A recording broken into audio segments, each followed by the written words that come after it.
Check, check, check.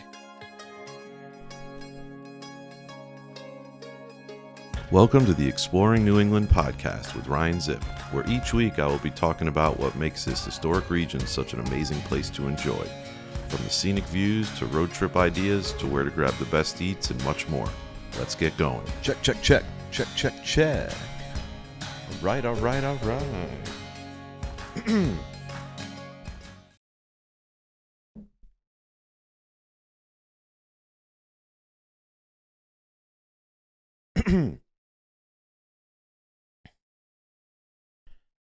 Hello, and welcome to episode 26 of the Exploring New England podcast with me, Ryan Zipp.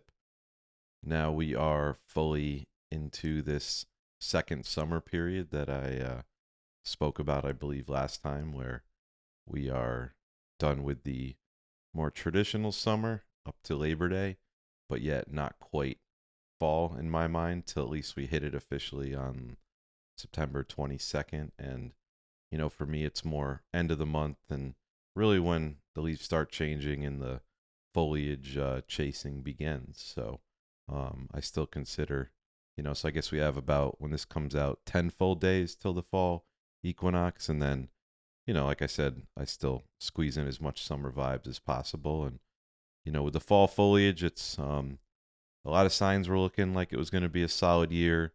Been a little back and forth. Is it going to be early? Is it not? It was looking like it might be early. Now we have some warmer temps, and there's some, drought stuff going on a little bit, conditions in Massachusetts. Not sure about Vermont. So it's always a fine balance, to get that great year for foliage colors with temps and night temps and not too much rain, but enough rain and so on. So it drives you crazy. Last weekend for Labor Day, was home, doing stuff more local anyway, seeing a bunch of friends I don't get to see very often. And then this last weekend, I got out to what has become one of my favorite spots anywhere in New England and a September tradition now the last handful of years, and that is Block Island, which is part of Rhode Island technically, but a tiny little island out there on the ocean. You can get there either from, a number of options obviously, but the main ferries, there's one out of New London in Connecticut, but that one, this part of the season wasn't running on Monday when I'd be coming back, so cross that option off. And so I went out of the main one out of Point Judith in Rhode Island, part of Narragansett down there. And they have two ferry options if you've never been. I know a lot of you probably have who are watching, but they do a traditional ferry that takes just under an hour, a little bit bigger, and that one also can take cars if you so choose. That you have to, even I tried for this time of year, and they didn't have any spots at all on Sunday. So if you do plan on bringing a car over, it's something that you should plan as far ahead of time as possible. But then they also have a fast ferry that's only a half hour from Point Judith to Block Island. That one does not do cars, just passengers. Forget how many people it holds. Forget what I saw on there. I think like 130, 40, something like that. But I went with a friend of mine. It's one of those spots where it's good to go with people. A lot of my trips I do, they end up being solo, and a lot of my photo-centric ones. But some of these where it's not, the cameras are with me obviously, but they're more about just enjoying it, and a lot of food and beverages and such. So definitely is good to be there with somebody. So go with friends, your partner, family, group of people. Block Island's great if you've never been. Day trips are awesome. If you could stay over, even an overnight. Obviously during the summer, peak July, August, like a lot of other places, it's going to be pretty expensive. But I've gotten to go now, like I said, in September, and I like going either the week after Labor Day or the second week after Labor Day. So basically where we're at now. So either the weekend I went or this upcoming weekend, because the prices for places to stay go down after Labor Day. There's also way less people there on the island. And then it's also most things are still open. When you get to like later in the month, like that, you know, 20 something to the end, you run the risk of some of the places you'd want to go to being closed for the season. So obviously, like anything else, you'd have to check specifically with them. I think the only spot that was closed when I was there was the Beachhead, one of the restaurant bars there. They seem to kind of close early, so I don't know if it's every year they just close at Labor Day and that's it. But pretty much everything else was open. Um, so now, I think I've been there 6 out of the last 8 years for summer. A few times earlier on, it was a little earlier in the summer. But like I said, as of late, it's become my tradition to kind of do the after Labor Day thing. Um, but my first ever visit there kind of goes back a little further, and it was back in 2010, so 14 years ago. And this is before I got back into photography. I was full on in my band music days, and at this point, I was playing in a band called Modern Hearts. It's kind of pop punk, pop rock type thing, and that was before the band Beach Avenue that I was in, that I told you guys about a little bit. And at the time, we had some interest for some people out in Los Angeles. Some people had signed some other big artists. So we were in a good position to go out and showcase.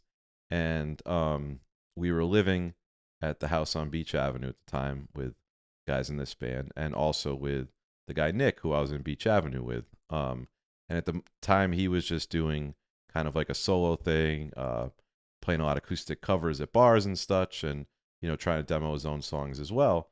So we had always said, saw the talent there. I was like, you need to do something. Like, we'll play in a band with you. And so in this band, Modern Hearts, our bass player at the time, Frank, was going to become a cop. Lives in Shelton, but out that way. And so he kind of told us, like, look, guys, this is kind of my last hurrah with it. I'm going to be doing this either way. So the guy Tim, who was the singer of the band at the time, we obviously knew Nick, wanted to get him involved if possible, and we are like, we should just get him in the band. Obviously has a great voice, and we could use a bass player, but he's like, I never played bass before. Like, I can't do that. It's not me. I'm a guitarist. So I'll actually get to the story here, how it raced to Block Island. But Nick at the time, he had I think it was like a week-long gig at Champlin's there, the kind of resort marina spot on Block Island, to like play by the pool for the week, like play some acoustic stuff. And the guy Tim I was in the band with at the time, we kind of were like, hey, let's just do this like random thing. Let's take a trip out to Block Island, totally last minute, like no plans, and just go see Nick, kind of pop in on him and just hang, and like really do this push to him that he needs to join our band. So long story short, he didn't join the band, but that was my first visit to Block Island. And then later that band would break up, and I would start the band with Nick and other Nick anyway. So, but I'll never forget the first visit there, because we literally, we like barely packed anything. I think like a toothbrush, phone charger, no real. I think we were wearing like bathing suits, flip flops, sunglasses, and we kind of didn't have much of a plan. We're like, we'll find somewhere to stay. I don't know. We're only going for overnight. We'll just crash on the beach or something, or what have you. And then, we got there, and Nick's like, what are you guys doing? But he had his car there at the time because he was there for the week. So we drove down to, a few spots, and that's where I got my first taste of the Mohegan Bluffs there, which is awesome. And it's like, one of my favorite spots there. And also I'd say, got to be on the top 10 as far as a spot in anywhere in New England. Always had these Jurassic Park vibes, especially when you get those overcast, foggy days, just with like these cliffs, and or the bluffs as you walk down. I'll talk a little bit about it, more as I get through what I did this past weekend on other trips. But so 2010 was my first visit there, and it was a real quick one.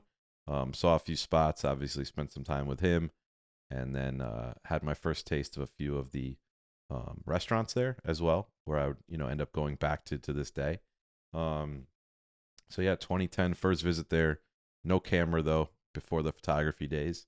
And then once I got back to like 2017ish, I went, and then it's been pretty consistent since. And now become a September tradition for me. So, um, so we took the fast ferry over, got there, I think around 1-ish or so. Had bags with us, but the room wasn't ready yet. And kind of what has become one of my traditions, that first visit in 2010, right before we went back on the ferry, we stopped at the National, which is like as you get off the ferry on the main road there, Water Street. I think it's the name of the road. The National's like diagonal. It's kind of right there on the other side of the road, and kind of one of those classic buildings you see coming in on the ferry. They have a whole like deck patio covered, like that you can eat out from, have drinks, and you're looking out at the water there, where the ferry where you just came in. And that day back in 2010, we had this artichoke spinach dip there. They call it Chicago dip, and it was just unbelievable. It was like the best artichoke spinach dip I've ever had. Don't know why. And then the next time I went years later, I had to have it because I was like, it was so good. I just want to know if it's actually that good, or we were just like, possibly slightly hungover, tired, running on no sleep, and who knows what we were eating. So it was like, maybe that's why it was so good. But on that next visit, it was amazing. And so every trip back, I've stopped there to get the artichoke spinach dip, usually something else, have a drink to kind of start things off. And since it's right there, it's a really good one to, right when you get off the ferry, as long as it's not too crazy, just stay there, get a couple apps with people, get a full meal, obviously, as well. Forget the drink I got this time. It was something called like Summer's Not Over. It was some special drink, and I was like, well, that's fitting. I have to order that. It was like vodka drink with some berry puree in it. I forget because I can't look back these specials. They're like not on their websites afterwards. So that's become a first stop for me. So it's one of those trips I have like my little places I've been going, and I like to kind of fit it in each time. So that was the first stop there. It was nice. Had what else do we have? Oh, some calamari this time, with the dip, and then had a drink.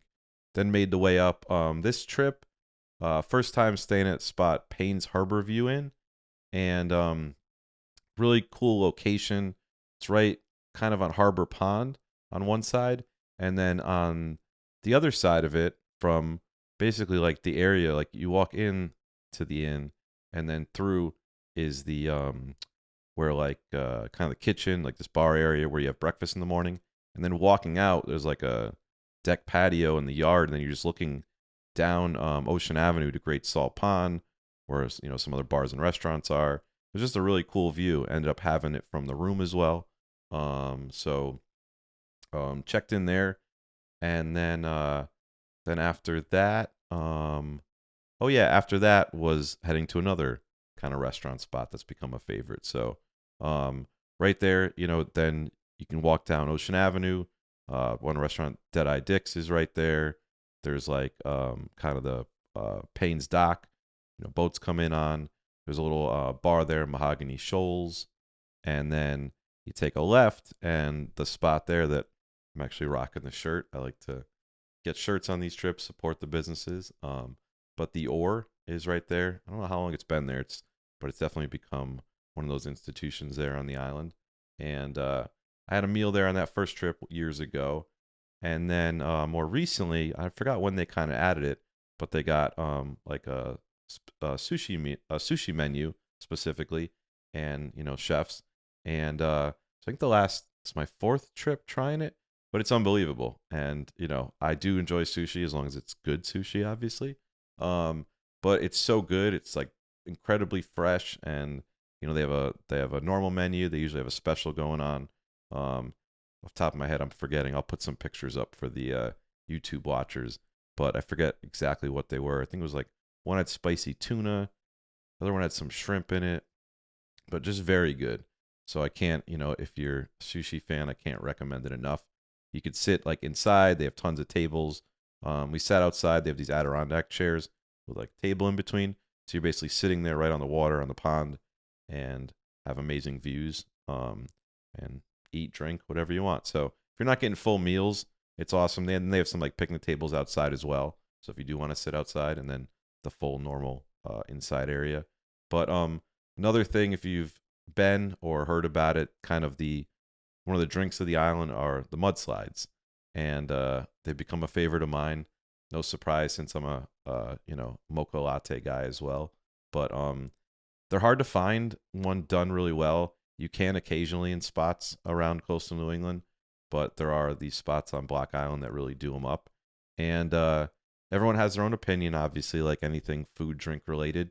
But to me, the Ore has the best mudslide on the island. And now it's not just kind of one time, over the last handful of trips, I've kind of made my list. So this time sampled some again, mostly old, but one new.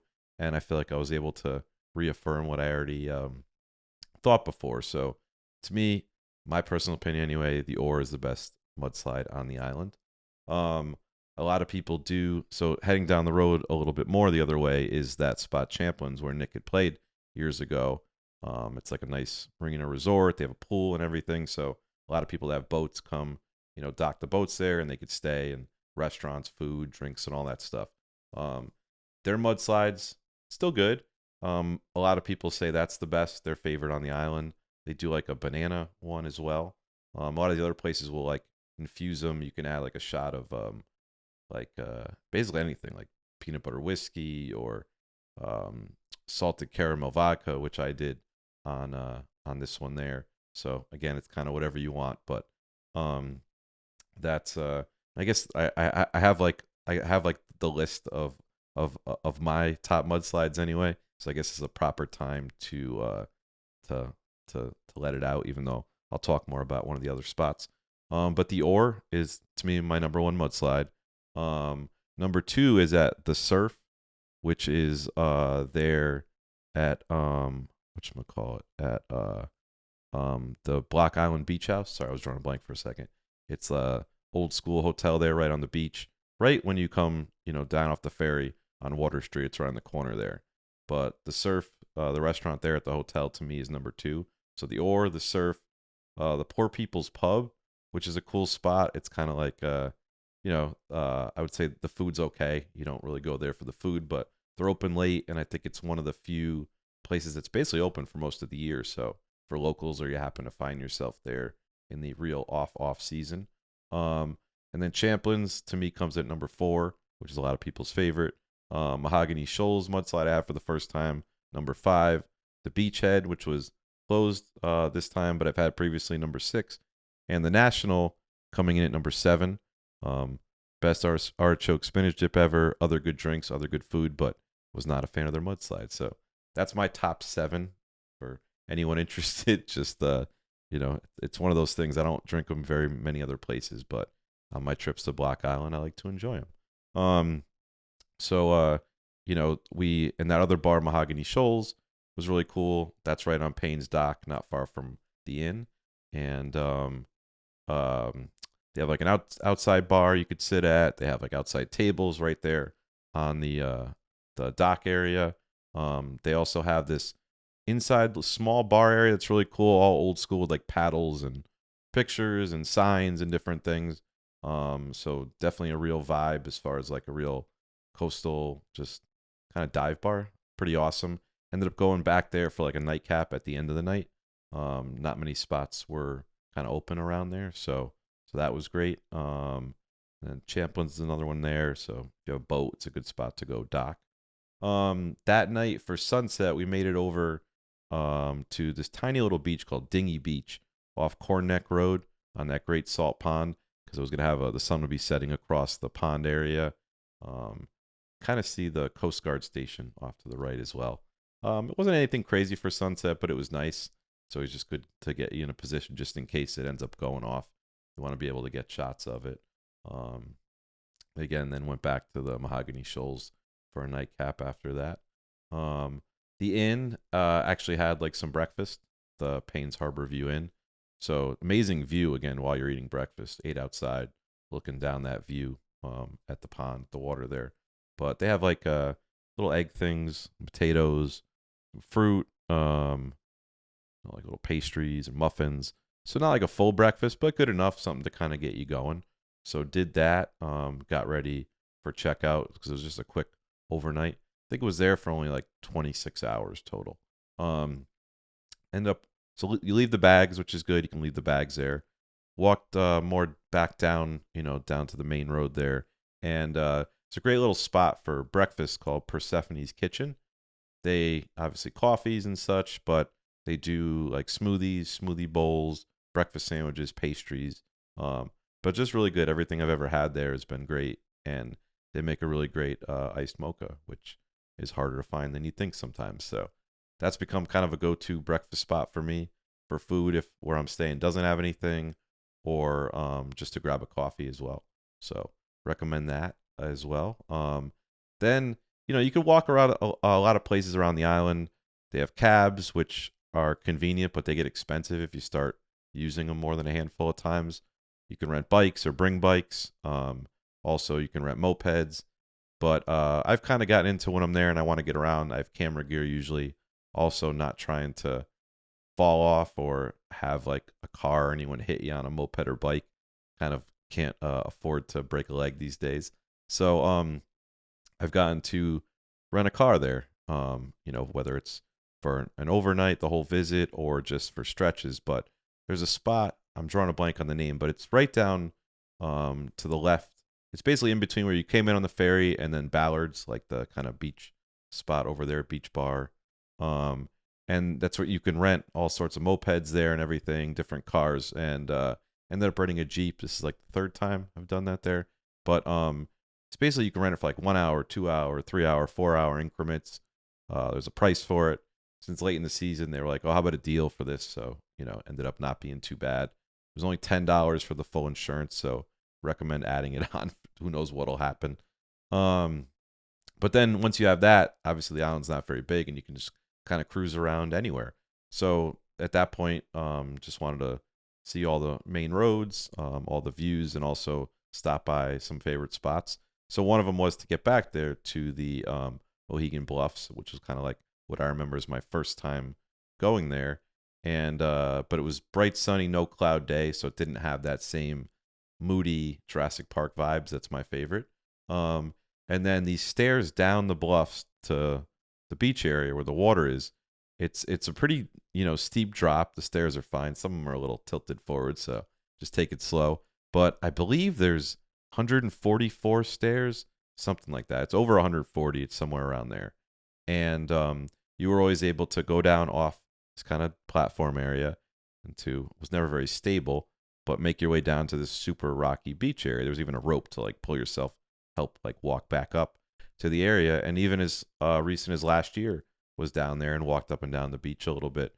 But this time I saw a sign that kind of said, beach access not available.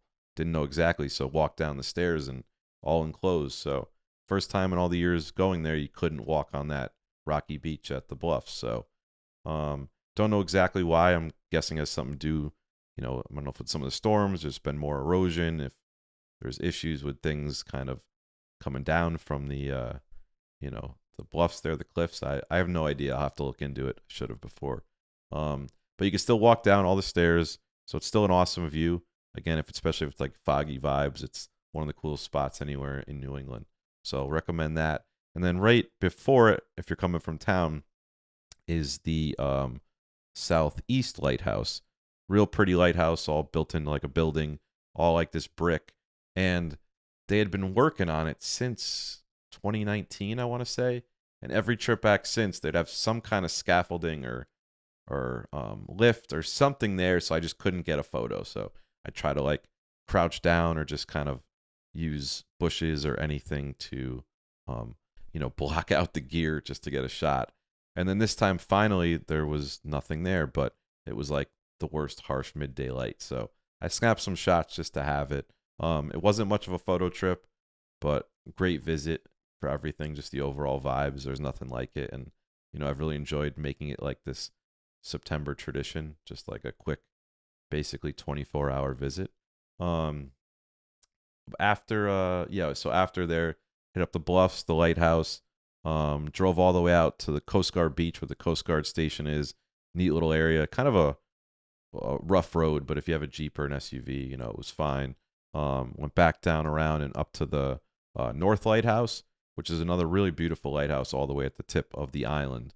And on a trip in 2019, with a few photographer buddies.